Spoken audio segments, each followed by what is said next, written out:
it's already almost gone into the folklore of Havana that a bunch of Englishmen have walked around in suits and ties in the midday heat, and an English High Court judge has come out with his clerk to listen to a case. Cuba's music is at the core of its national identity, and now it's also the heart of an international legal battle. It's about their cultural heritage. It's about the equivalent of, I suppose, the Cuban Elgin marbles. La tradición cubana es la música, esa es la música. Y la música cubana es inconfundible en todo el país, en todo el mundo, mejor dicho. The legal case pits an American company, Peer Music, against the Cuban state music publishers.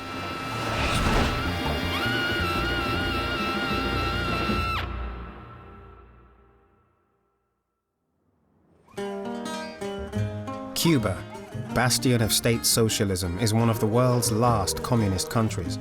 Yet more than 2 million visitors a year flock to the island to soak in the atmosphere and the music. And the billions of dollars of hard currency they bring makes tourism Cuba's largest industry.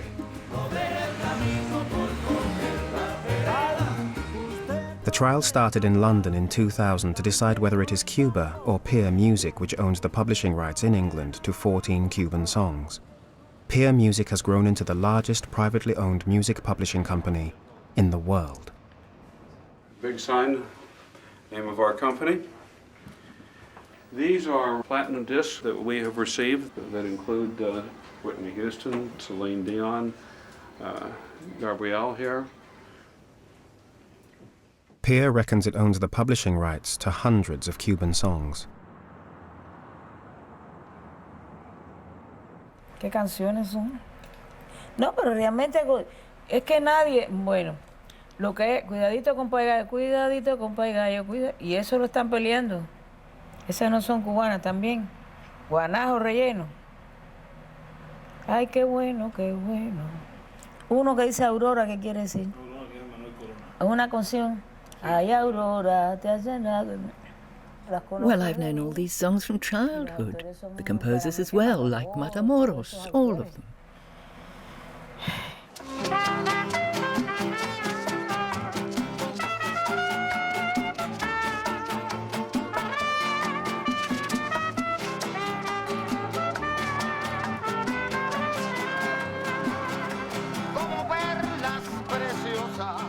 Nearly 50 years on from its revolution, Cuban wages are between £6 and £15 a month. Food, rent and electricity may be subsidized, and families are entitled to buy their rations at drastically reduced prices. But basic goods are in short supply. The revolution came to power promising to free Cuba from American domination. Cuba has managed to maintain its independence from its superpower neighbor. But can it reclaim the rights to its music?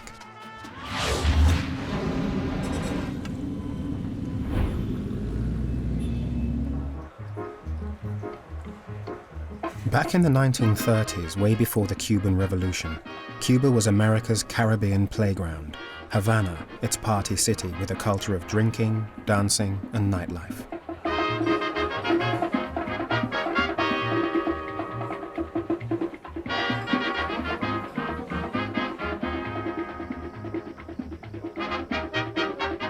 One of the Americans it welcomed was visionary record producer Ralph Peer. I think the characteristic that my father had that distinguished him from other people at that time was that he had very, to use a contemporary term, open ears. He was ready to take on new genres and to appreciate them. It wasn't strictly the music that was on the American hit parade that he was interested in at the time. It was new music. It was a reverence for different styles. Ralph Peer's favorite hangout was a hotel bar in Old Havana called the Inglaterra, where Cuban musicians play to this day. What occurred there all those years ago has now become highly contentious.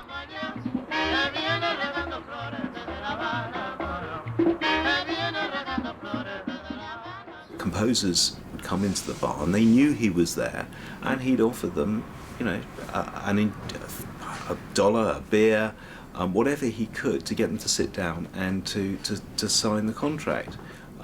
If you had no money and you were used to playing in bars in order to get a beer, if you were going to get a beer for signing a contract, it looked like a reasonable deal, I presume, to them at that time. The allegation that Peer's contracts were got by a beer and $1 is something Peer is keen to deny. Well, I refute it by saying I'm highly indignant about these lies that have been proffered. This is made up out of thin air by someone who wasn't there. It has never been part of sworn testimony, and it just wasn't true.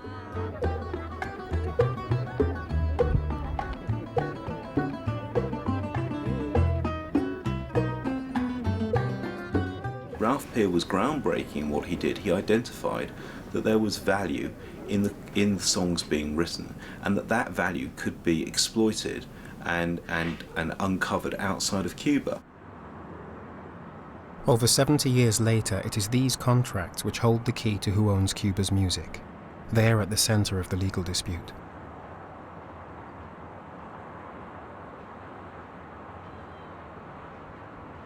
Lino Betancourt is a well-known Cuban radio personality. He's also an authority on Cuba's musical heritage.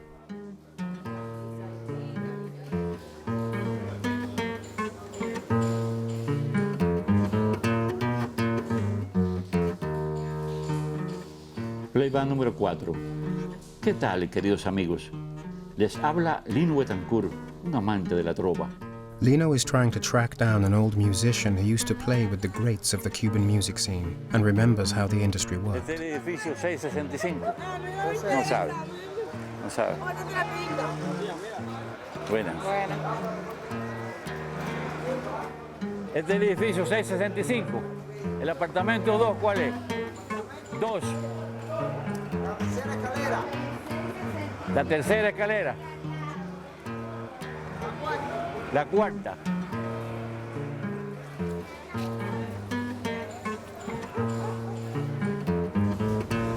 The man, Teofilo, lives on the outskirts of Havana. He's in his 80s and is completely blind.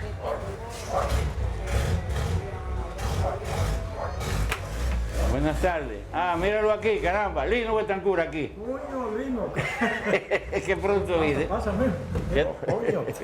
¿Qué pasa, ¿Cómo estás? Bueno, pues bien, ¿y tú? Está bien, te sientes bien, ¿verdad? Casi ahora mismo acabo de llegar. Me lo imagino. Stories of Peer's behavior are common currency amongst the musicians of Havana. ¿Y tú crees que la Pía se llevó muchos números de aquí? Bueno, figúrate, déjame decirte que la Pía le escribió a muchos compositores aquí, mandándole a decir que se fueran para allá, que allí estaba su dinero guardado. Ay.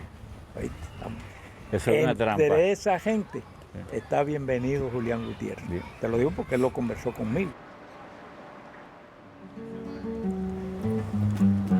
Empiezan los recuerdos a maltratarme,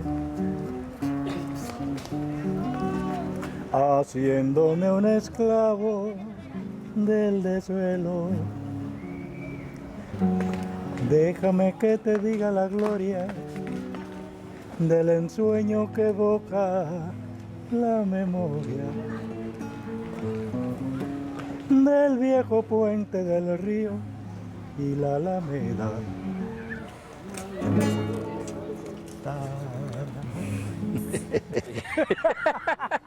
Bueno, te voy a decir una cosa.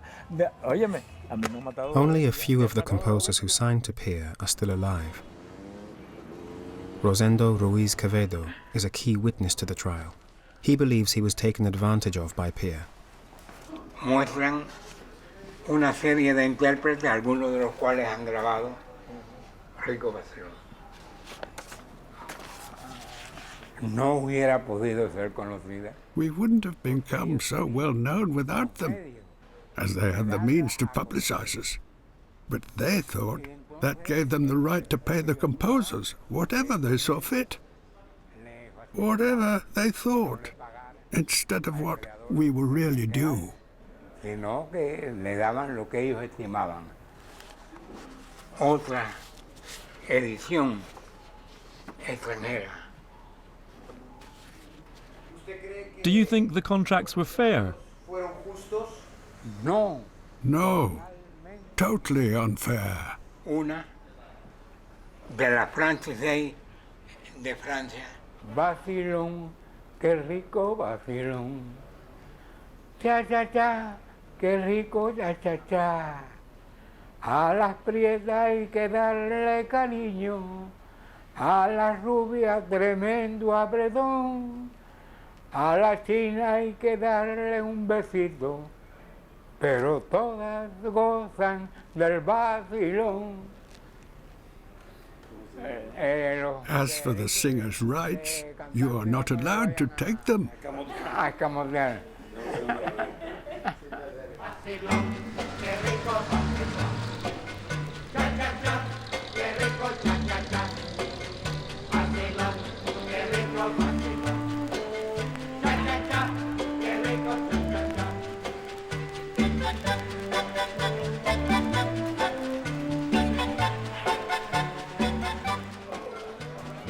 In the period between the 1930s and the Revolution 1959, we are told, and as the courts have been told, that almost no money was received by any of those composers from any agreement, publishing agreement signed with Peer.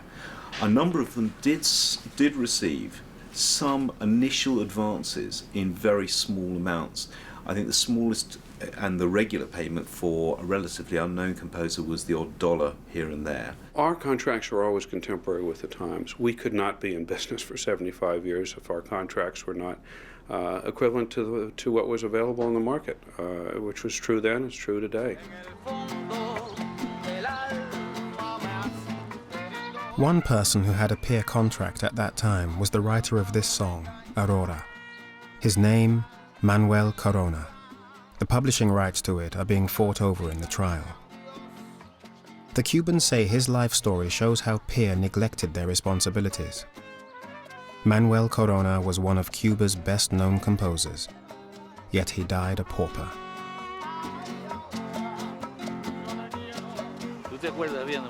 Sí, como no, perfectamente, como no. Ya. Hacía mucho tiempo que yo no venía. Aquí. Ajá, aquí. Lino remembers him well. Que él murió en el fondo de un bar que había en la playa de Marianao llamado Bar Jaruquito, en un cuartico que había al fondo. Allí murió de hambre, de frío, estaba tuberculoso, muy mal atendido.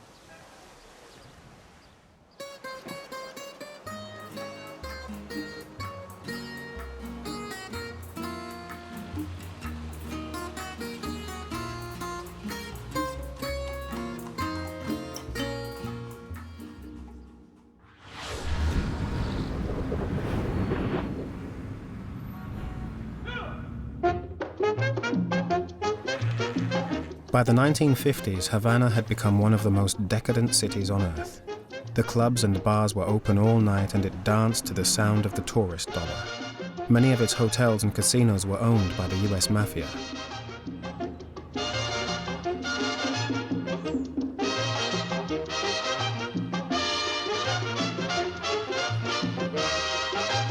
Cuba's dictator, Batista, had snatched power in a coup d'etat in 1952.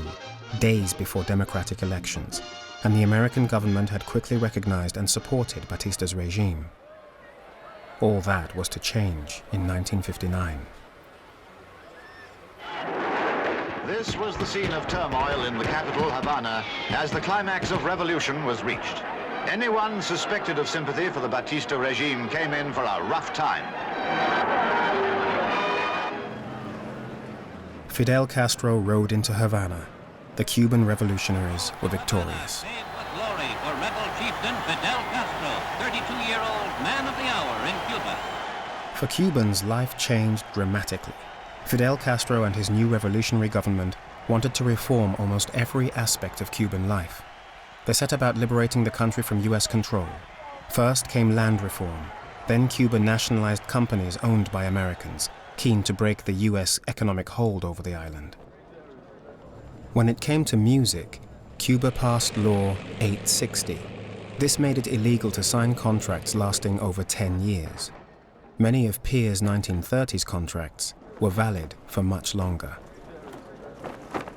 Under the new law, Pierre had only 60 days to submit their contracts for approval by the Cuban state. If they didn't, the publishing rights automatically reverted to the composers. Law 860 required non-Cuban publishers to register their publishing agreements with the Cuban registrar within a very short period.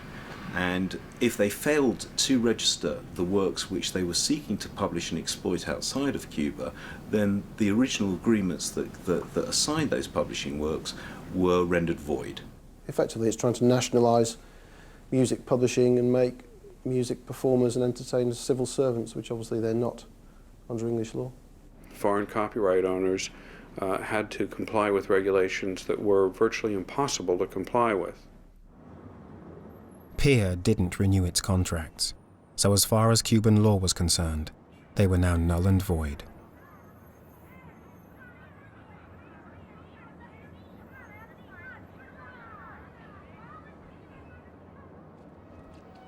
Ten-year-old Alvarito travels every day across Havana to reach his specialized music school.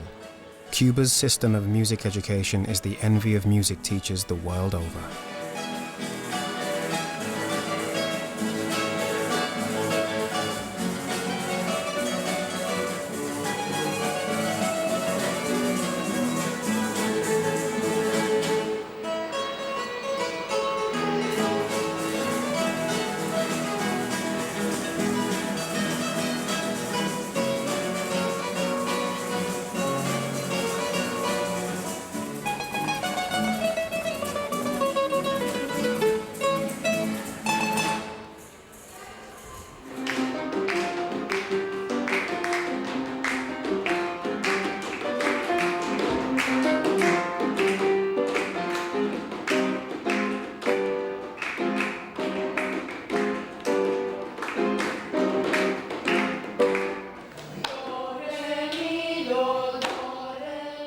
After Cuba's revolution nationalized the assets of US companies, Washington became more and more antagonistic towards its newly communist neighbor.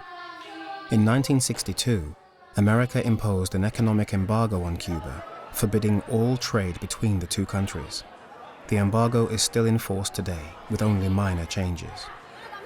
Schooling in Cuba stresses the country's tortured relationship with America. Batallas en las Naciones Unidas. La resolución que pide poner es el bloqueo más prolongado y cruel que haya conocido la historia de la humanidad. Es un acto de guerra económica. Es un componente fundamental de la política, del terrorismo de Estado. Califica como un acto de genocidio. ¿No traen las medicinas que necesitamos? No nos traen las medicinas que necesitamos. No dejan que los niños estudien y no dejan que estudien, no los tienen.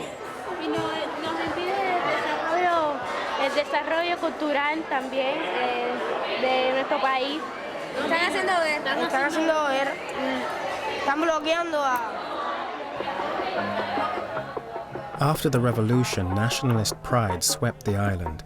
The 1960s meant musicians like Ignacio Piñero, seen here on Cuban television, gained status. He is another of the composers whose works are being fought over in the trial. Even after the revolution, composers didn't feel they received their just reward. Lamentablemente, la situación del autor. Sadly, the situation for composers did not improve. ¿Por qué? Because the IGREM, the new state entity, did not even give out advances. We gave them the music for revolutionary reasons, you understand. But there was no profit. Economically speaking, it was worse. Así que económicamente era peor. Rosendo has seen plenty of reverses of fortune for Cuban musicians over his lifetime. Now his grandson Alvarito has the chance to carry on the family's musical dynasty. Ven acá, Alvarito, cuando tú crezcas, ¿qué quisieras ser? ¿En qué quisieras trabajar, laborar, crear?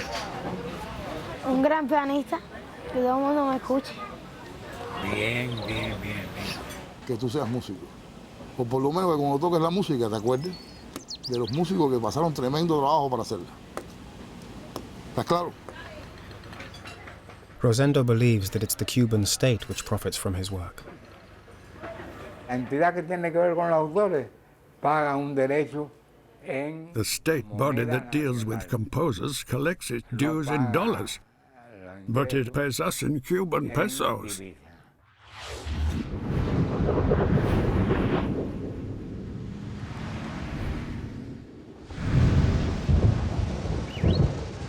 With the US economic embargo of Cuba in place, Peer was forbidden by US law from paying royalties to its composers in Cuba. But in 1992, after the embargo had been slightly relaxed, Peer was able to pay out the royalties once more, and it did.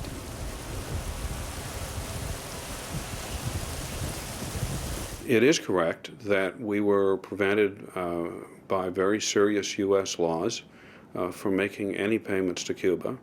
And it is true that when those laws were somewhat relaxed, we immediately took up the opportunity and made payments, and we have paid out several hundreds of thousands of dollars of those past royalties, and it won't be long until they're entirely paid out. In the 1990s, Peer found themselves with a lot more royalties to pay out. A single CD brought Cuban music to a whole new global audience.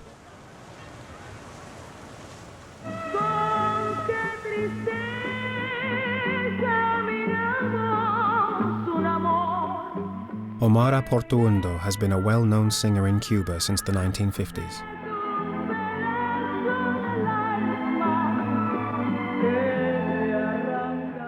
I was singing long before the Buena Vista Social Club. I sang before there was even television, but I joined in with that when it started.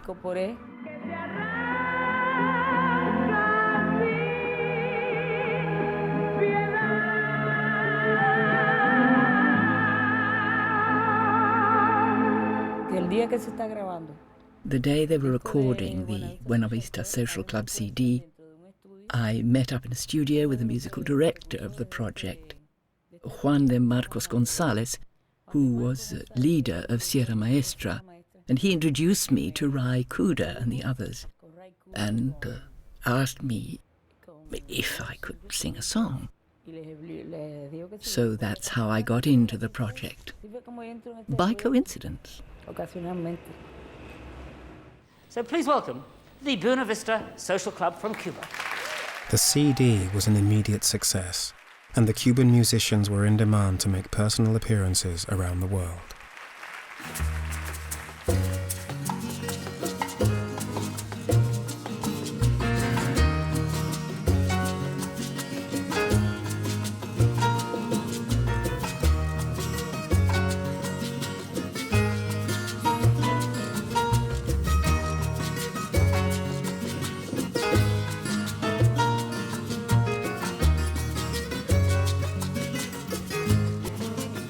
I know we adored it from the moment we heard it, but I certainly did not believe that it would lead to a series that would sell tens of millions of recordings around the world.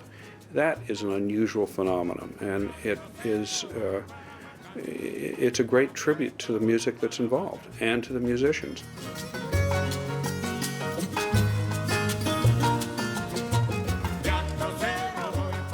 It created the impetus behind a new fashion of Cuban music amongst the non-Spanish speaking countries. People woke up and understood and enjoyed Cuban Latino music, and it revitalized the whole genre of music.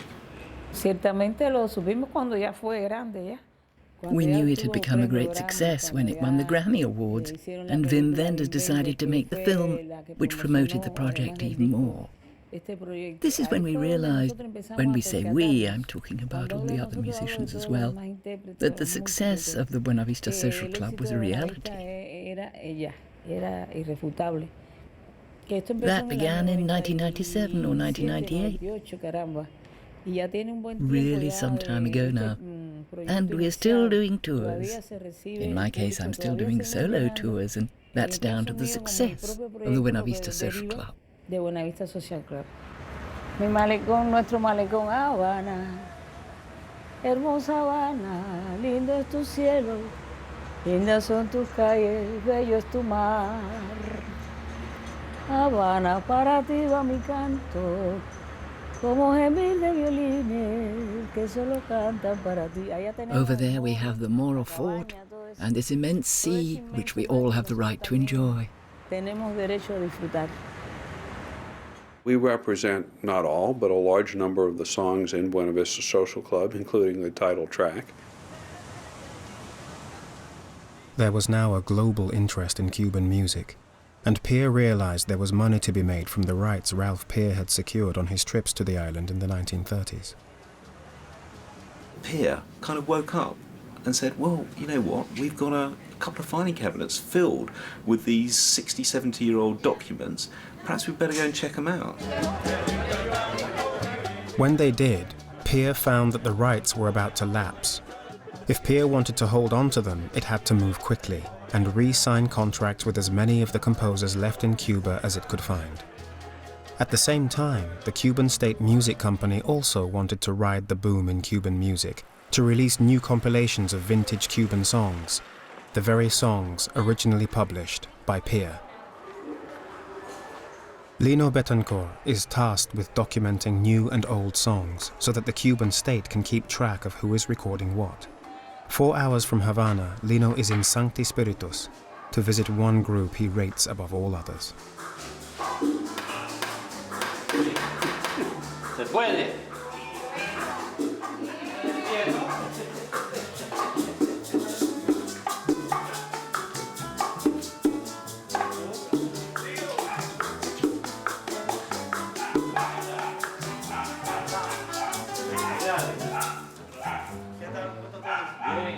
Ensayando como siempre nuevos números, ¿verdad? ¿Cuántos números tienen montados ya ustedes con el dúo?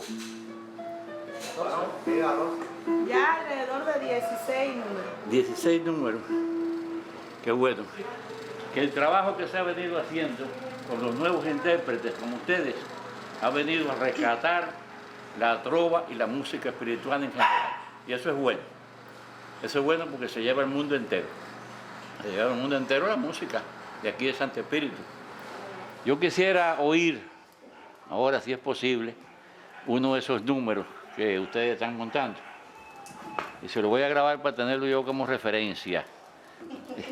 Y para tenerlo en cualquier momento, pues lo llevamos el disco ya, para poderlo presentar. No sé si ustedes se levantan temprano, pero en mi programa ustedes salen a menudo. ¿Se levantan temprano o no? A veces. Ya ves el camino, ya ves sufriste tu castigo, caíste en las redes del destino, mataste lo mejor que había en tu vida, y todo para que si no valía la pena. Para que si no valía la pena.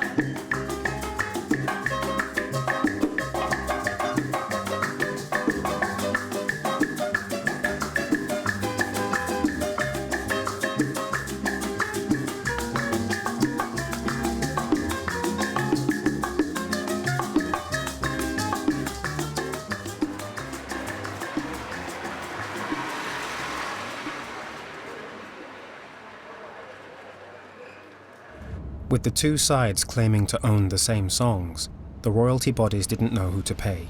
They froze all payments, and Peer decided to take the Cubans to court.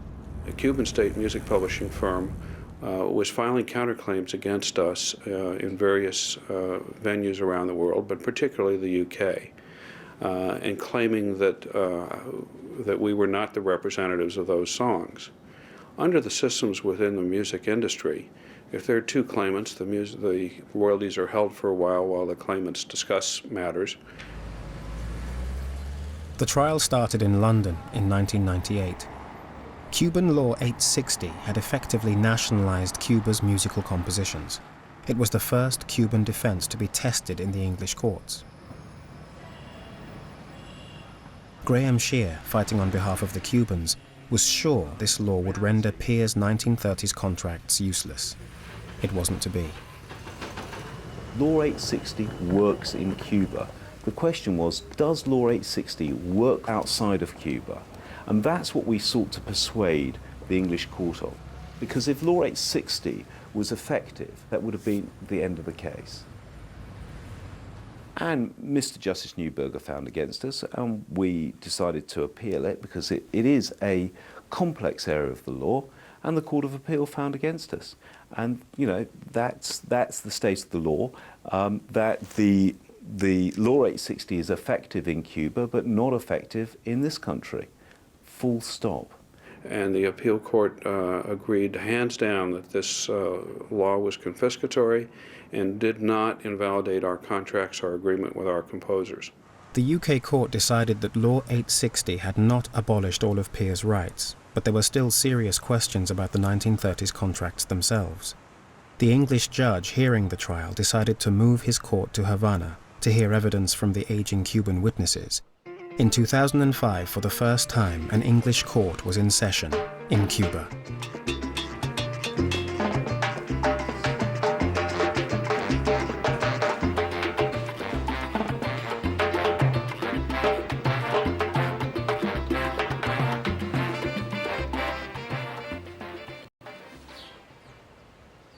Peer's representative for the trial in Havana, Rafael Aguilar, worried whether or not the court would hear the truth.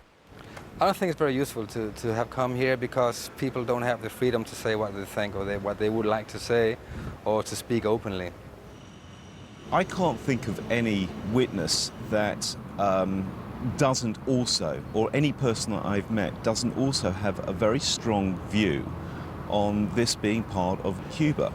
That's why they speak about it with such emotion, because it's about their cultural heritage. We're not happy at all, not even to come here, but about the trial. It's something we were forced to do. We had to do to defend our rights and the rights of our writers and composers. Each year, more tourists arrive to witness this Caribbean island, seemingly held in a bygone era with its communist system, its 50s cars, and music playing on every street corner. Good place.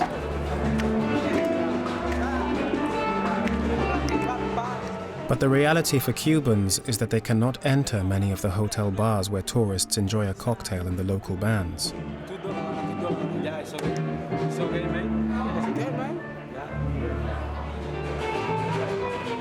The law even discourages Cubans from chatting to foreigners. And like other emblems of Cuban history, music has become a business, and as such, a matter for heavy state regulation. They try to say there's a lot of national pride involvement and Cuban culture heritage. I believe that behind all of this is a matter of money, yes. They would like the money to flow through them at least, so they can take a share. Lino takes Graham to see the wealth of Cuba's musical talent for himself. Tú eres la niña que mi tronco hirió. Yo guardo siempre tu querido nombre y tú que has hecho de mi pobre flor. Yo guardo siempre tu querido nombre y tú que has hecho de mi pobre flor.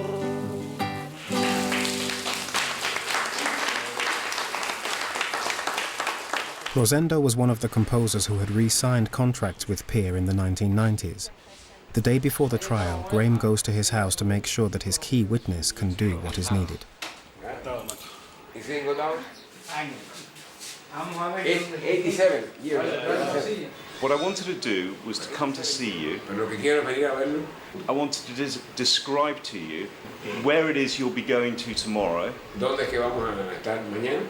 And the layout of the room. Y el esquema del cuarto donde vamos a estar para que cómo va a ser el cuarto, la habitación. This is the table where the lawyer for EMC will Aquí sit. estarán los abogados de la editora musical de Cuba, los abogados nuestros. And he's an older gentleman with El abogado que va a estar ahí, more hair than me, but it's white. el primero que va a estar aquí va a ser un abogado que tiene mucho más pelo que él, que yo, que nosotros, pero pelo blanco, canoso, un hombre canoso. Le quiero expresar es que llevaré algunos documentos. I will bring some documents. Que estimo que son importantísimos. I consider very important. Para el conocimiento anterior de la situación que ha dado pie a este. The general situation that has given reason for this present situation. Good night. Sí, gracias. Por nada. Oye, mi socio, no esperes que yo te lleve esa sopita en botella. Rosendo prepares to give evidence. Que te compres ese fardo y que te des esa mesada. Acurrala de abutín si quieres sentir la vida bella.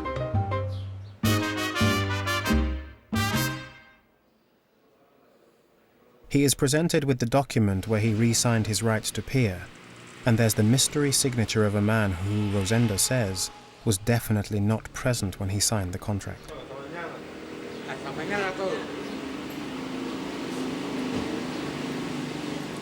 With this testimony, the legitimacy of all peers' re-signed contracts is thrown into question.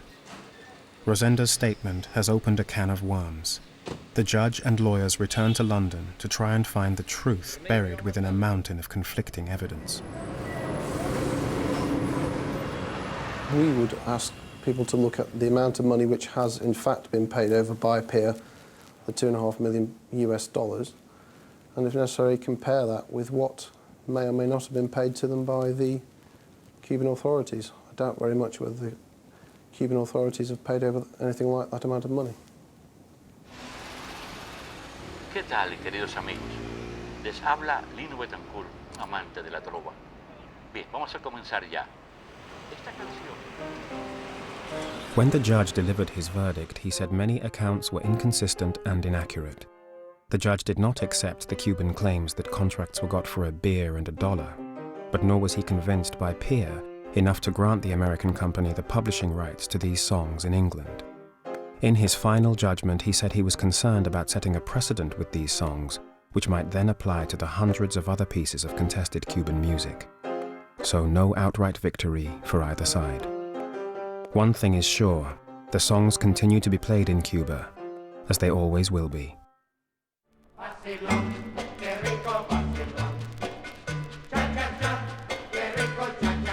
For more information on tonight's programme, or to view it again, you can visit our website on bbc.co.uk/thisworld. If you'd like to be reminded about upcoming This World programmes, text This World to 81010 to receive our free text alert service.